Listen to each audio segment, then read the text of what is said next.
Let me explain how to use this photo button. Just place your finger on it, then press it twice.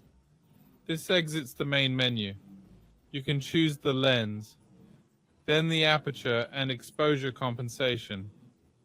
Press it once more, you'll enter the submenu. Once you're in, you can slide to adjust. You can make adjustments. To go back a level, press twice when touching it. It'll go back. That's how it works in any menu level. Just press it. It'll take a photo. Apple designed this to replace the old side controls for extra functions. At the same time, it integrates all features into the default photo mode, including portrait mode lighting, including zoom, including lens selection, including photo modes and stylistic filters. Users can do everything in default mode. It downplays other modes. Users can do all tasks in default mode.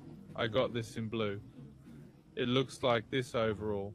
The standard size hasn't changed, still 6.1. And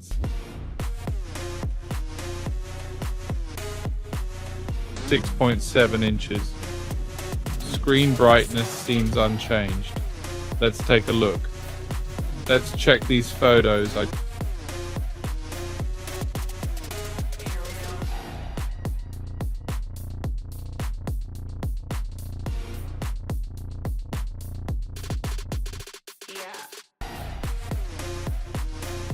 Tried the 4th gen AirPods. It has active noise cancellation. I wore a pair myself.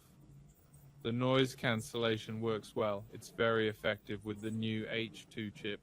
It has all AirPods 2 smart features. I'm really impressed. These are open-ear headphones. Yet noise cancellation is so effective. It's quite remarkable.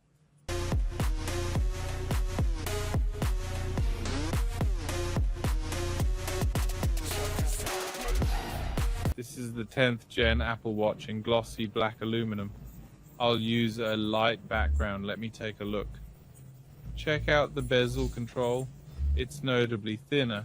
This gen feels much slimmer. Then the screen says, when viewed at a certain angle, the screen brightness won't significantly decrease.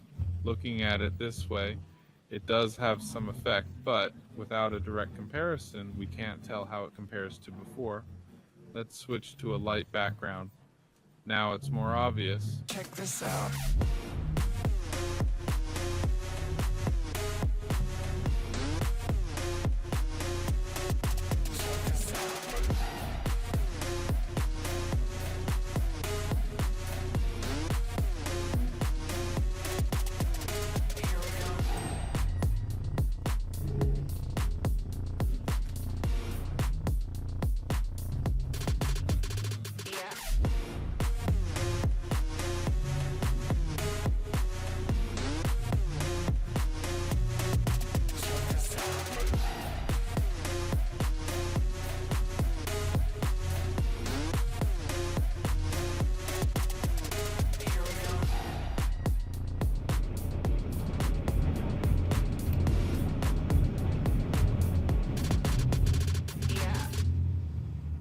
Out this year's new titanium watch first.